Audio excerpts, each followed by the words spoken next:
Eye mask का प्रयोग करें, सोशल डिस्टेंसिंग का पालन करें, जरूरी। हाँ जी, पूर्व संसदीय सचिव रोहित जी क्या नाम है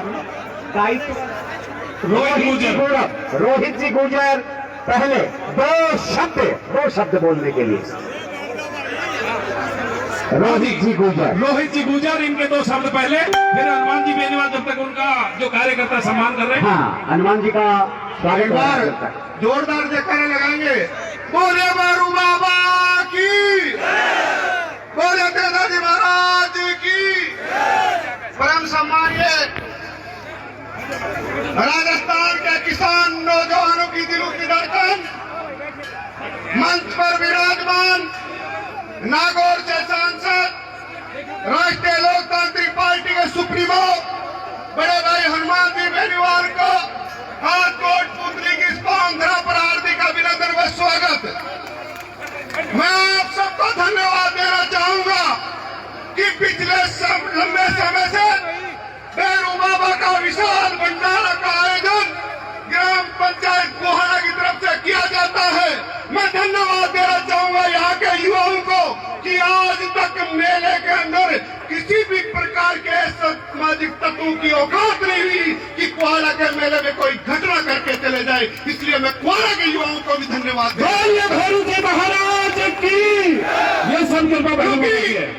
क्योंकि आप उनके वंशज हो। जब मुझे पूछते हैं, यहाँ पर ज्यादातर गुर्जर समाज है और 36 कौम भी है, लेकिन गुर्जर समाज की साथ आपको डेफिनेशन देना चाहूंगा कि गुर्जर समाज वो है तो कन्नौज से लेकर कन्याकुमारी तक एक छत्तर राज किया। आप भगवान देव नारायण के वंशज हो, आप सवाई बोध के वंशज हो। आप ऐसे महान पुरुषों को गुर्जर समाज ने जन्म लिया। इसलिए मैं कहना चाहूंगा साथियों कि आपके होते हुए यह इतिहास गवाह है। लोग उदाहरण देते हैं कि अगर मेला भराना हो तो कोटपुतली चल के देखना, ग्राम पंचायत कुआला में ऐसा मेला भराया जाता है जो अपने आप में एक इतिहास है। मैं धन्यवाद देना चाहूंगा नागौर सांसद हनुमान जी भाई साहब को कि किसानों के मान सम्मान और स्वाभिमान की लड़ाई के अंदर ये लोकसभा के अंदर आज जो मीटिंग थी उसका बहिष्कार करके और मोदी जी और अमित शाह को करारा जवाब दिया। तो देश के अंदर एक पहला सांसद है जो हनुमान बेनीवाल जी। साथियों, मैं आपके जोश को देखकर कहना चाहूंगा कि बुलबुल के पंखों में बात नहीं होता, बुलबुल के पंखों में बात नहीं होता, बुज़दिलों के दिलों में कोई राज नहीं होता। और जिनको आदत हो गई दोस्तों सर झुकाने की, उनके सर पर कभी ताज नहीं होता, उनके सर पर कभी ताज नहीं होता। धन्यवाद। राम राम साहब। बहुत सुंदर। अब हमारे बीच में जिनका बेताबी से इंतजार हम कर रहे थे, उनके उद्बोधन को सुनने के लिए रामस्वरूप जी ने ही संकेत दिया है। हाँ, रामस्वरूप जी कसाना पूर्व संसदीय सचिव बेनीवाल जी को ही सबसे पहले सुनने के लिए हम ठीक है मेला कमेटी के अध्यक्ष रामस्वरूप जी कसाना उद्बोधन और हनुमान जी बेनीवाल से पहले अपने संक्षिप्त उद्बोधन श्री संसदीय सचिव। और बनता भी ऐसे ही है कि इस मेला कमेटी के अध्यक्ष हैं तो अपनी प्रस्तुति ये देंगे पहले। भैरू जी महाराज की। आज इस भैरू बाबा के इस मेले के अंदर सर्वप्रथम मंच पर विराजमान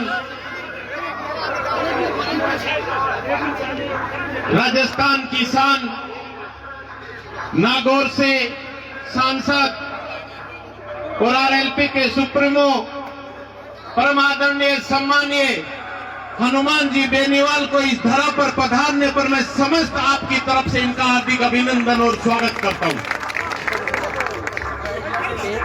मंच पर विराजमान पूर्व विधायक परम आदरणीय सम्मानीय श्री रामचंद्र जी रावत साहब,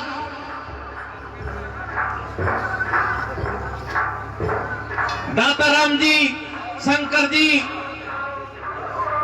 हमारे दाताराम जी जिला प्रमुख, और मैं सभी का नाम लूंगा तो बहुत लंबा हो जाएगा। परम आदरणीय सम्मानीय सम्मानित मंच को मेरा नमस्कार, पांव धो।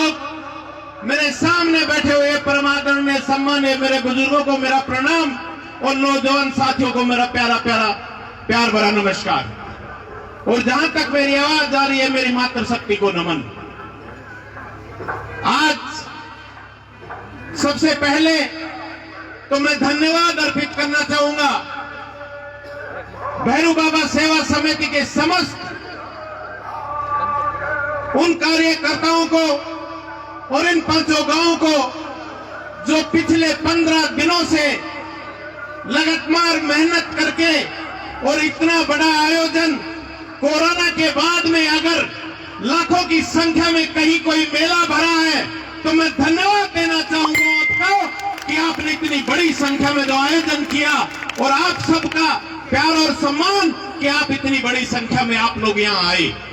मैं धन्यवाद अर्पित करना चाहूंगा सम्मान्य बेनीवाल जी का कि हमने शाहजहांपुर बॉर्डर पर जाकर आपसे आग्रह किया कि इस वक्त आपसे हम निवेदन करने आए हैं कि कोटपुतली के अंदर भैरव बाबा के मेले में आप पधारे, और आपने सहर्ष वो स्वीकार करके इस कोटपुतली की धरा पर पधारकर मेरे किसान भाइयों को, मेरे नौजवान साथियों को संबोधन देने के लिए जो आप लोग यहाँ पधारे, उनके लिए तहे दिल से मैं आप सभी का आभार व्यक्त करता हूँ। साथियों, बातें तो बहुत लंबी रहेंगी और अपनी अपनी बातें भी कहते रहेंगे, लेकिन मैं तो इतना कहना चाहता हूं कि आने वाला समय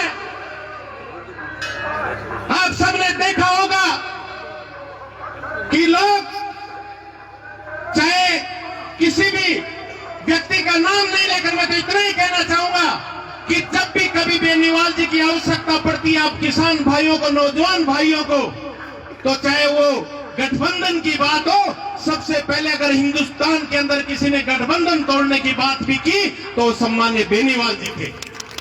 और एक बात और भी कहना चाहूंगा कि जब संसद चला तो सबसे पहले किसानों की आवाज उठाने वाला अगर कोई हिंदुस्तान के अंदर सबसे बड़ा जो सांसद जिसने राष्ट्रपति के अभिभाषण का बहिष्कार किया तो वो आपका लाडला और नागौर का सांसद हनुमान बेनीवाल है।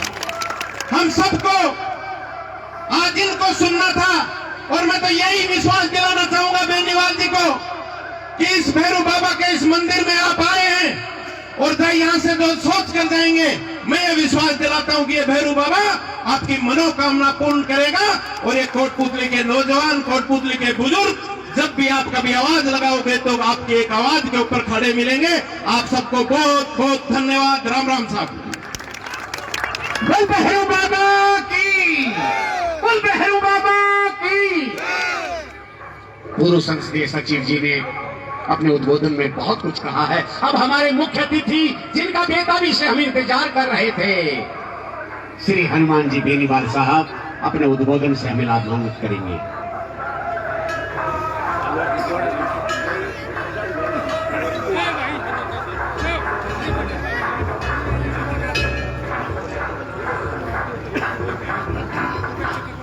सबसे पहले तो कुआड़ा के अंदर आज लाखों की तादाद के अंदर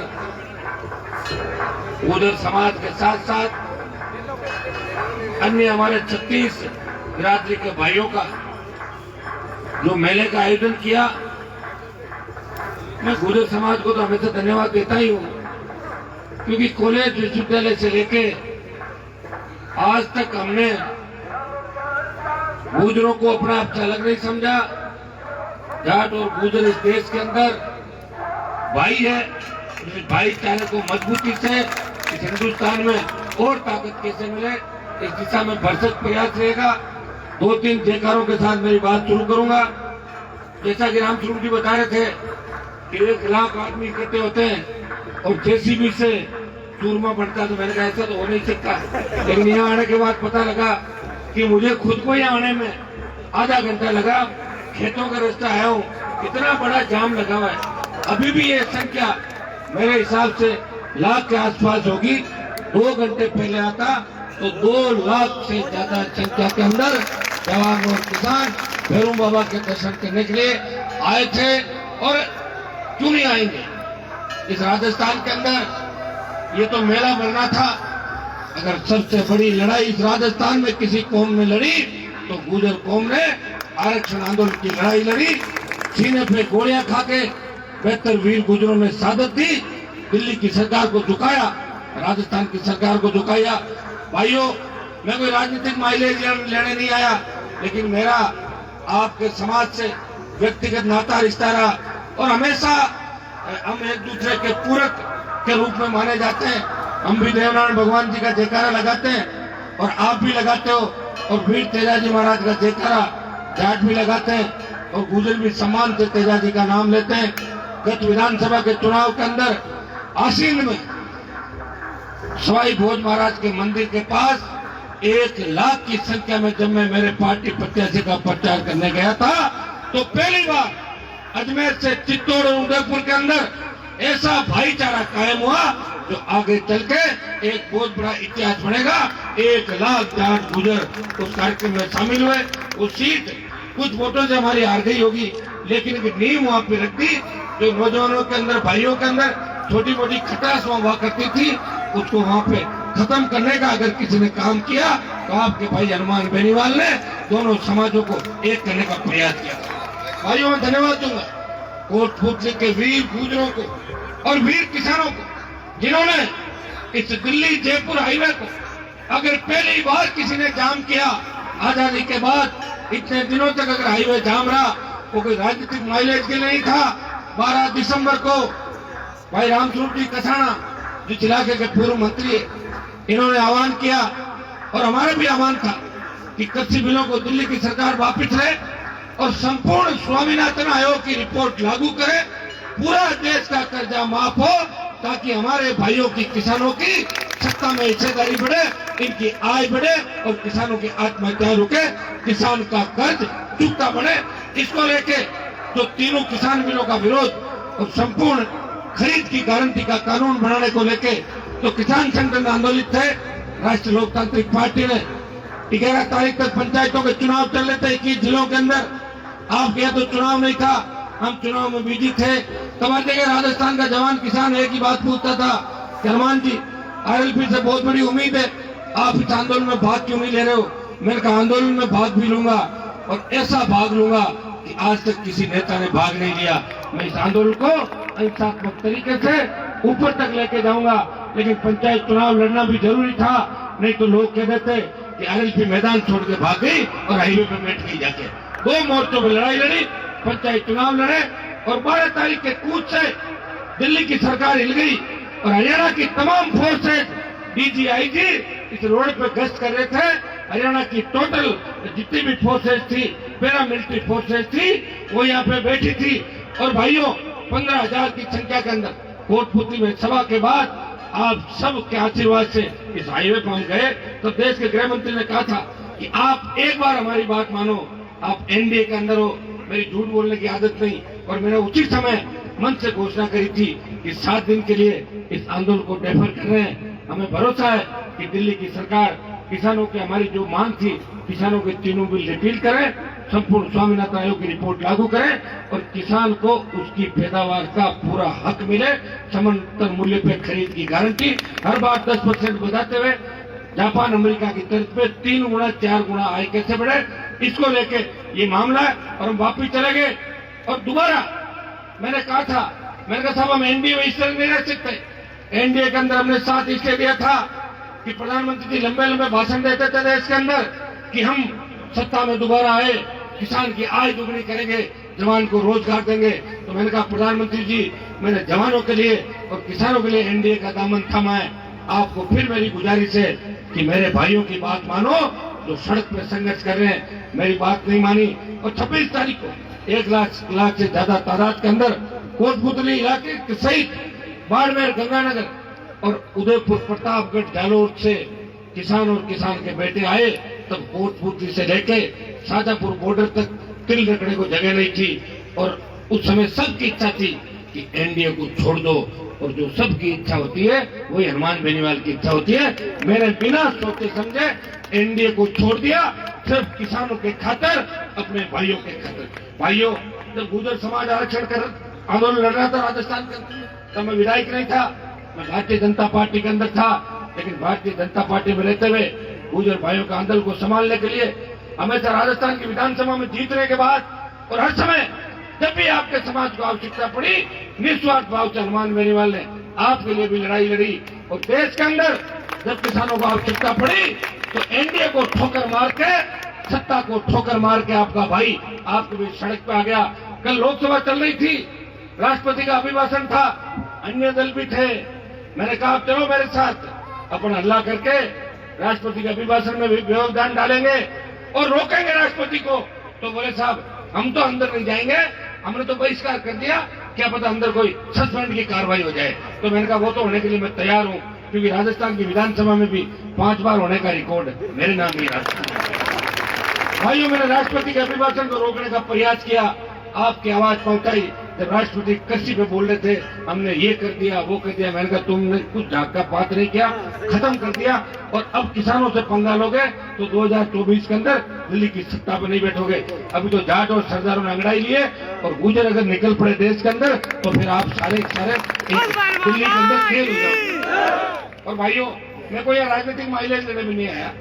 गसाना जी और आपका पूरा इलाका मैं धन्यवाद दूंगा। हमारे साथ यहाँ एमएलए साहब रामचंद्र रावत, बहुत पुरानी मुलाकात इनसे थी। भाई महेंद्र पोसवाल, युवा नेता जिन्होंने धर्मशाला बनाई है।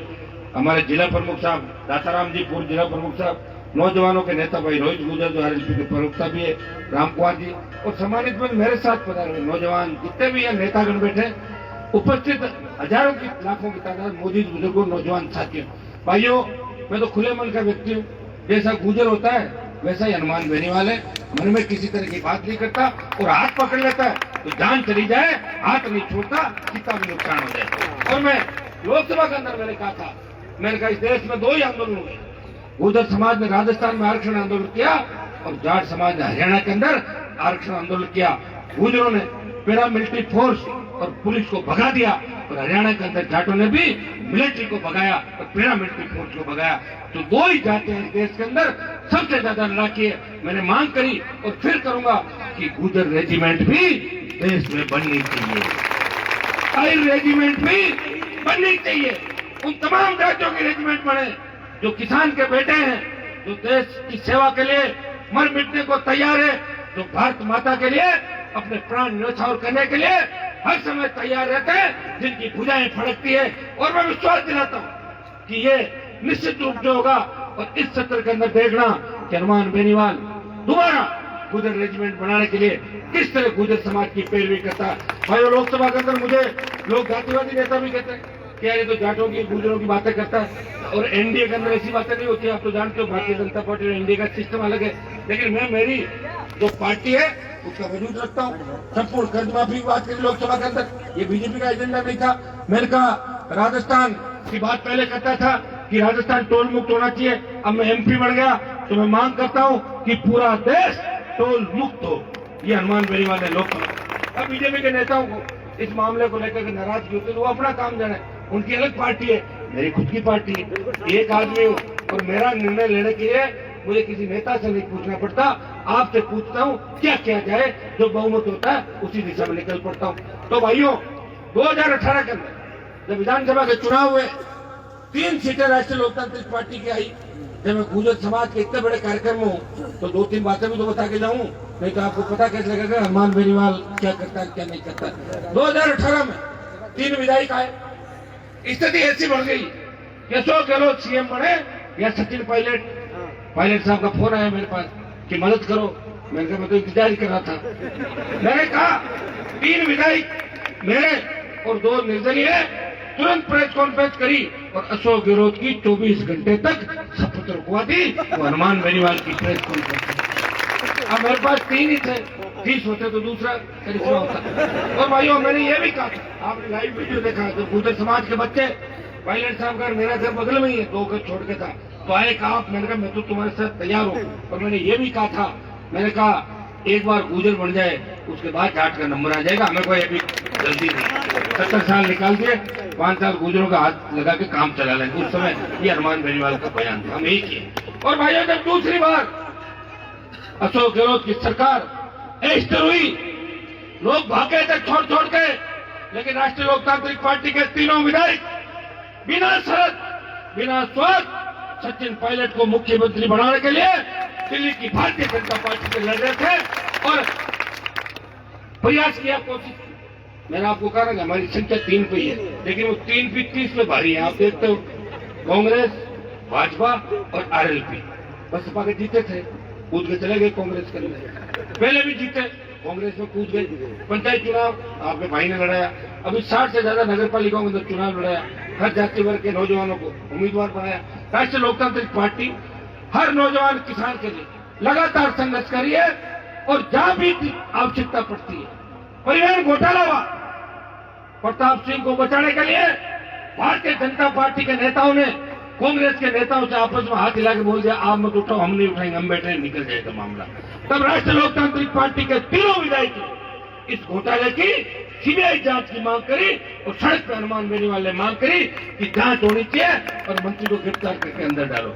भाई, वो मांग का ही परिणाम था कि प्रताप सिंह पायलट साहब को छोड़ के अशोक गहलोत की गोदी में बैठ गया रातों। तो मेरे पुकार का ही परिणाम था। मैंने कहा बीएल घाटा उसको हटाओ, भारी भ्रष्टाचार हो गया, रोज पेपर लीक हो रहे, जवानों की नौकरियां कैसे लगेगी, अपने आप ही भाग गया, भागा कि नहीं भागा। मैंने कहा आईपीएससी के चेयरमैन को पकड़ो जिसने अपनी बेटी के नंबर बढ़ा लिए और 3 दिन के अंदर वो भाग गया और बाद में गिरफ्तार करके जेल के अंदर डाला। इस राजस्थान के अंदर ऐसे हजारों उदाहरण होंगे जहां आपने मुझे कहा और मैं बिना सोचे समझे आपके साथ चल पड़ा। कई लोग ये भी कहते हैं, जब मैंने वसुंधरा को छोड़ा था भारतीय जनता पार्टी की विधायक दल की बैठक के अंदर, मैंने कहा आप भ्रष्टाचार की देवी हो, मैं तुम्हें नेता नहीं मानता, मैं नहीं रह सकता इस पार्टी में। मेरे पार्टी में निकाला। कई लोगों ने मुझे कहा हनुमान जी तो बावड़े हो गए, मंत्री पद मिल जाता।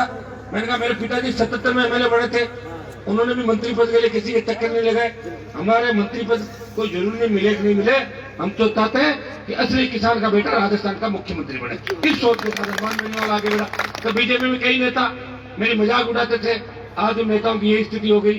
15 से ज्यादा बीजेपी के एमएलए मेरे घर पे प्रणाम करके गए थे और विधानसभा में पहुंचे, और 20 कांग्रेसी हनुमान बेनीवाल के घर पे आके, कोई तो मुझे कह रहा था कि आप हमारे अंकल हो, किसी ने बेटों को भेज दिया कि आप तो मामा जी हो, प्लीज मामा जी मेरे पापा को जीतन दो, मेरी मम्मी को जीतने दो। ऐसा कांग्रेस और भारतीय जनता पार्टी के 30-35 विधायक हनुमान बेनीवाल की वजह से बने बिना स्वार्थ। मैंने कहा मुझे भी जल्दी नहीं है, मैं आरएलपी को जहाँ खड़ा करता, कई जगह बदमाश जीत के आ जाते हैं आरएलपी खड़ी होने से, तो भाइयों कई जगह खड़ा भी नहीं किया। लेकिन 2023 के अंदर राष्ट्रीय लोकतांत्रिक पार्टी राजस्थान की तमाम सीटों में चुनाव लड़ेगी। 4 उपचुनाव है, राजनीतिक दल बढ़ाया और सबसे ज्यादा संघर्ष कर रहा हूं। तो नौजवान एक ही बात कहते हैं कि हमें अकेले ही लड़ना है। 4 उपचुनाव भी राष्ट्रीय लोकतांत्रिक पार्टी लड़ेगी, सत्ता मिले या नहीं मिले, कोई जरूर थोड़ी घर जीत के लिए सत्ता मिले। जिस तरह भैरू जी महाराज के यहाँ अपन उनकी शक्ति की पूजा करते हैं। भैरू जी के अंदर खास शक्ति थी, जाट गुजर और जितने भी क्षत्रिय जातियां वो भैरू जी की पूजा करती है, वो दुर्गा की पूजा करती है, वो देवनारायण भगवान की पूजा करते हैं, वो तेजा जी की पूजा करते हैं, वो शक्ति की पूजा करते हैं। और भाइयों, हनुमान बेनीवाल ने राजस्थान के नौजवानों के अंदर वो ताकत और ऊर्जा भर दी जो भगत सिंह ने आजादी के आंदोलन के अंदर देश के नौजवानों के अंदर भरी थी। मैं आपको विश्वास दिलाता हूँ कि आने वाला समय आपका है। 2023 के अंदर थोड़ी अगर हिम्मत रखोगे तो आपका मुख्यमंत्री, किसान का मुख्यमंत्री इस राजस्थान की सत्ता के ऊपर बैठेगा। और भाइयों, ये मामला बीच में भी हो सकता है, कोई पता नहीं। तो हम तो तैयार हैं, हमारे पास तो 3 है, वो तो कहीं जाएंगे नहीं, वो सिर्फ 2-4 और तोड़ने की करेंगे मौका लगा। तो अब रही बात अभी जो ये आंदोलन चल रहा है, इस आंदोलन के अंदर लाल किले में जो घटना हुई उसकी हमने भी निंदा की। तिरंगा का अपमान कोई हिंदुस्तानी सैन्य नहीं करेगा, लेकिन किसान ट्रैक्टर मार्च बाहर निकाल देते। हम भी गए थे, आपके सारे कोटपुतली के सबसे ज्यादा ट्रैक्टर थे मार्च के अंदर, सबसे ज्यादा, और मानेसर तक बहुत लंबे समय बाद ट्रैक्टर चलाया। मैं तो मेरा ट्रैक्टर खुद ही चला के ले गया था, रामस्वरूप जी भी चला रहे थे, एमएलए ट्रैक्टर चला रहे थे, और 70 किलोमीटर ट्रैक्टर चला के हम आए। किसी तरह की कोई बात नहीं। आपको पता है कि शाहजहांपुर बॉर्डर पर जो आंदोलन चल रहा है, कि आपके सहयोग के बिना नहीं चल सकता। आप सबके सहयोग से ये हाईवे जाम हुआ है, 70 साल में पहली बार जाम हुआ। कल दिल्ली में लोग कह रहे थे कि वहाँ भीड़ कम है। मैंने कहा ज्यादा कहाँ है, कि उधर 10,000 है। तो मैंने कहा वहाँ तो 1 लाख एक दिन हुए थे ना, आपको ध्यान नहीं, कि टीवी नहीं देखते हैं, पढ़ते नहीं। कहा 1 दिन तो हुए थे। तो मैं क्या, हमारे लोग ऐसे आते हैं, परमानेंट बैठने में थोड़ी दिक्कत होती है, जब जरूरत पड़ेगी फिर 2 लाख हो जाएंगे, 5 लाख हो जाएंगे, वो तो कुछ चुनौती देगा जब तो करेंगे। और आसपास के लोग हमारे साथ हैं, हमारे 50 ही दूसरों के 20,000 रुपये भारी पड़ते हैं। 50 किसान बैठे हैं, 20,000 रुपये भारी पड़ते हैं। भाई शाहजहांपुर बॉर्डर पे हम कोई लोकल पब्लिक को परेशान नहीं करना चाहते, हम भी नहीं चाहते कि आसपास के किसान हमारी वजह से तकलीफ का है अंदर आए। बीच में लगा कि कुछ लोग आपस में गांव के लोगों को और आंदोलनकारियों को लड़ने की साजिश करते थे। मैं उन किसानों से आह्वान करना चाहूंगा, हम जो लड़ाई लड़ रहे हैं वो उनकी लड़ाई है, हमारी लड़ाई नहीं है। हमारी लड़ाई तो ये होती कि मैं भी मोदी जी से बात करता और मैं मंत्री बन जाता, वो तो मेरी लड़ाई होती। हमने तो आपके लिए एनडीए छोड़ा, पार्टी का विलय करने की जब शुरू में बात करी वो भी छोड़ी। हमेशा सड़क से लेकर विधानसभा और लोकसभा के अंदर संघर्षकर्ताओं को देखोगे।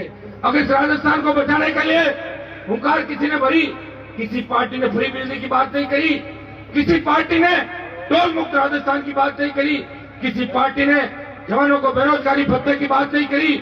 हनुमान बेनीवाल ने पार्टी बनाने से पहले नागौर की धरती से 5 लाख लोगों की हुंकार भरी और कर्ज माफी के आंदोलन को मध्य प्रदेश में हवा मिली। किसानों ने सीने पे गोलियां खाके इस आंदोलन को देश भर के अंदर हवा दी। भाइयों, किसान जिसके अंदर सबसे ज्यादा हमारी प्रमुख 3-4 कौमें आती है, अगर किसान कमजोर पड़ गया तो हम मजबूत नहीं रहेंगे। नहीं तो हनुमान बेनीवाल मजबूत रहेगा, न रामस्वरूप कसाड़ा रहेंगे और न रामचंद्र जी रावत रहेंगे। हम मजबूत जब ही रहेंगे जब हमारे भाई मजबूत रहेंगे। और भाई के भाई अगर काम नहीं आएगा तो फिर दूसरों से आप उनसे उम्मीद मत करो कि वो दूसरों के काम आ जाएंगे। इसमें तमाम देश के नेताओं, कल मैंने लोकसभा का ये भी प्रयास किया था, कई अन्य दलों के नेता भी बैठे थे। मैंने कहा 2-3 जिंदाबाद के नारे तो लगा दो, किसान एकता जिंदाबाद, नहीं बोल पाए। उनके मुंह पे ताला लगा हुआ है। कोई मोदी जी से डरता है तो कोई उनकी अम्मा सोनिया जी से डरता है, कोई तीसरों से डरता है, कोई अपनी मम्मी से डरता है। तो भाइयों, मैं तो किसी से डरता नहीं, मैं तो अकेला हूँ। मुझे सस्पेंड कर देंगे, आपको भी घूम लूंगा। लंबे टाइम तक सस्पेंड भी दिल्ली की सरकार नहीं रख सकती। आपका भाई मजबूती से पैरोकारी करेगा। और अब की बार आपके समाज के बारे में भी मैं जो वहां बोलता हूँ, वीडियो आप जरूर देखना। मैंने लोकसभा के अंदर कहा था 2 ही लड़ाइयां हुई है, गुर्जर आंदोलन राजस्थान के अंदर सबसे बड़ी लड़ाई थी, इतिहास बना दिया गुर्जर वीरों ने, और जाट आरक्षण आंदोलन हरियाणा के अंदर सीने पे गोलियां खाके मिलिट्री को भगाया। 2 आंदोलन देश के अंदर में, और दोनों जातियों को अगर सत्ता से दूर रखने का प्रयास किया, हम कतई सहन नहीं करेंगे। ये तो एनडीए छोड़िए, आवश्यकता पड़ी तो लोकसभा सदस्य के पद पे भी ठोकर मार के वापस आपकी सेवा करेंगे। बीजेपी कुछ नेताओं ने मुझे चेतावनी दी कि आप तो एनडीए से जीते हो तो आप वापिस चुनाव लड़ लो। तो मैंने कहा मैं एनडीए से जीता हूँ, मैंने 2.5-3 लाख वोट बीजेपी के लिए, मैंने 16 जगह प्रचार किया, वो 25-30 लाख जो दिलाए उनमें 2.5-3 वापिस निकाल लो, बाकी वोट मेरे वापिस ला दो। और मैं इस्तीफा दे दूं, 16 मेरी वजह जीते हो, 8 इस्तीफा दे दो, चलो आधी दे दो। और 8 नहीं देते हो 2 दे दो, 2 दे दो, आ जाओ मैं दे देता हूँ। और 2 नहीं तो 1 भी दे दो, हनुमान बेनीवाल देगा। लेकिन ऐसे नहीं है कि हमारे वोटर जीता। तुम्हारे कौन से वोट थे? 2-2.5 लाख वोट थे, डालने थे कहीं डाल दिए। हमने 25-30 लाख डलाए, तभी तो मोदी जी की 25 सीट हुई। प्रधानमंत्री तो खुद को ही पता नहीं था।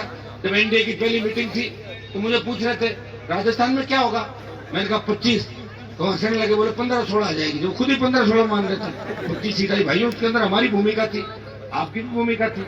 आप भी सब राष्ट्रभक्त हैं, मजबूती से आप सबने, उस समय आवश्यकता थी कि दिल्ली के अंदर प्रधानमंत्री की सरकार बने, मोदी जी पीएम बने, जवान किसानों की बात करेंगे। हमें क्या पता कि हमें इस तरह सड़कों पे बैठना पड़ेगा, ये किसी ने सोचा थोड़ी था। इस समय सड़क पे हम लोग बैठेंगे। भाइयों, आज हमारी बारी है, कल आपकी भी बारी आएगी, हम मिलकर लड़ाई लड़ेंगे। हम ये नहीं चाहते कि हिंसा का रास्ता अख्तियार करें, क्योंकि हिंसा के बाद आंदोलन दूसरी दिशा के अंदर चले जाता है, कई तरह की पॉलिटिकल बातें होने लग जाती है। हमने तो निस्वार्थ भाव से देश के किसानों के सम्मान के अंदर शाहजहांपुर बॉर्डर पे पड़ाव भी डाला, कूच भी किया। और एकमात्र सांसद हूँ जो पिछले 1 महीने से ज्यादा समय से सड़क पे बैठा हुआ हूँ। अगर नगर पालिका चुनाव के अंदर गया तो 2 दिन गया होगा भाइयों। तो लोकसभा के अंदर गया था, कसाड़े जी को मैंने कहा थोड़ा लेट जरूर हो सकता हूँ, लेकिन भैरू बाबा के मेले के अंदर मैं दर्शन करूंगा। और भाइयों, राष्ट्रीय लोकतांत्रिक पार्टी के जब शुरुआत करी तो पहला वोट मांगने में अगर आया हेलीकॉप्टर लेके तो कोटपुतली की धरती पे रामस्वरूप जी कसाना के लिए वोट किया। फिर कोटपुतली से मैंने शुरुआत करी थी, अच्छे वोट थे, चलता रहता है। कई बार मैं भी खुद 2003 के अंदर चुनाव हार गया था, कई बार दोनों पार्टियां एक हो जाती है, कई समीकरण चलते हैं। लेकिन मैं आपको आह्वान करूंगा कि 2023 के अंदर आप सबका लक्ष्य है कि रणनाथ जी है कि मुख्यमंत्री हमारा बने, ऐसा व्यक्ति बने कि 5 साल जवान और किसान राजस्थान में आराम से निकाले। जिनकी जातियों की संख्या नहीं, जिनकी दुकान में सामान नहीं, वो लोग राजस्थान के अंदर लंबे समय से मुख्यमंत्री बनता है। बताओ, माथुर साहब, फलाना साहब, इनका साहब, अरे वोट तो 500 नहीं, सारे बीजेपी में डालते और सीएम कांग्रेस से बन के आ गए। तो भाई ये दुर्भाग्य है राजस्थान का। और मैं तो ये भी कहता हूँ, इस बार अगर राजस्थान में गुजर कांग्रेस को पूरा वोट नहीं डालते तो कांग्रेस के विधायक 77, 78 और 80 पे रह जाते, रह जाते कि नहीं रह जाते। और मेरे 3 के 8-10 पे आ जाते, तो रिमोट कंट्रोल मेरे पास आता है, मैं सही मामला चलता। अब 23 की तैयारी करो, 2 साल निकल गए, 1-1.5 साल ऐसे ही संघर्ष अपने को करना है। दिल्ली में जीत के बाद राजस्थान के अंदर जीत के लिए भी बिगुल बजाना है। अब की बार आप बताना कि शंखनाद या हुंकार कहां से भरनी है। जवानों को रोजगार, मेरे छोटे भाइयों को नौकरियां, आपका जो 5% आरक्षण दिया है वो भी लटका हुआ आरक्षण, पूरा फायदा नहीं मिल रहा है। उसके अंदर भी पुरजोर तरीके से राजस्थान की विधानसभा मैं बोलता था तो मैं बीजेपी के खिलाफ था, तो मैं जैसे ही गुजरों की बात करता तो 2-3 बीजेपी के गुजर एमएलए खड़े हो जाते, आपको क्या मतलब हमारे समाज से? अरे मैंने कहा मेरे कैसे मतलब नहीं, मेरे भाई है, मैं जबरदस्ती मतलब रखूंगा। आप तो बोल नहीं रहे, मुझे तो बोलने दो कम से कम। आप तो वसुंधरा युवराज के सामने सब नीचे बैठ जाते। तो भाइयों, मैं इतना ही विश्वास आपको दिलाता हूँ कि हनुमान बेनीवाल को भी आप अपना भाई मानो। मैं बोलता हूँ तभी आप इतने ही खुश हो जितने जाट समाज और अन्य किसान संगठनों के लोग खुश हो। मैं आपका भाई हूँ, हमारा खून का रिश्ता कहीं कहीं जब पीछे जाएगा ना इतिहास के अंदर हजारों साल पहले, क्योंकि हम लड़ाके, हम सच के साथ रहते हैं, अन्याय के खिलाफ जान की बाजी लगा देते हैं। और अन्याय के खिलाफ अगर जान की बाजी कोई लगाते हैं तो वो असली लड़ाके होते हैं। हम असली लड़ाके इतिहास के अंदर हो सकता है कि हमारे राजा महाराजाओं को किसी और जाति का बता दिया होगा कई जगह, लेकिन हमारे राजा महाराजा ज्यादा थे भाइयों देश के अंदर। एक बार सरकार बन जाए तो थोड़ा इतिहास को भी ठीक करके कुछ राजाओं को वापस चेंज करना पड़ेगा। और ये सही है कि लड़ाइयां हम नहीं लड़ी। आज दिल्ली के अंदर किसने कूच किया? आज से पहले भी जो दिल्ली में कूच हुए, या दिल्ली के अंदर जब बारी आक्रामता ने जब दिल्ली पे हमला किया तो सबसे ज्यादा विद्रोह का बिगुल कोई बजाता था तो जाट और गुजर हर उस राजा के खिलाफ जो दिल्ली की तरफ बढ़ता उसे बीच में रोक लेता था। इसका मतलब लड़ाई तो हम नहीं लड़ी असली, लेकिन हमारी लड़ाइयों को बताया नहीं गया, छुपा दिया गया, इतिहास में नहीं लाया गया। और इतिहास कौन बनाता है? यह तो पहले इतिहासकार बनाते थे, वो तो चले गए, मर गए सब इतिहासकार। अब सरकारें बनाएगी, जांच करा लेंगे भाई कौन राजा किस जाति का था, कहीं उसकी जाति घर बता के तो पूजा नहीं हो रही है, तो किसी ही जाति का तुरंत घोषित करो जो भी है। ये काम कब होगा? जब सरकार आपकी बनेगी। सरकार कौन बनाएगा? आप बनाओगे।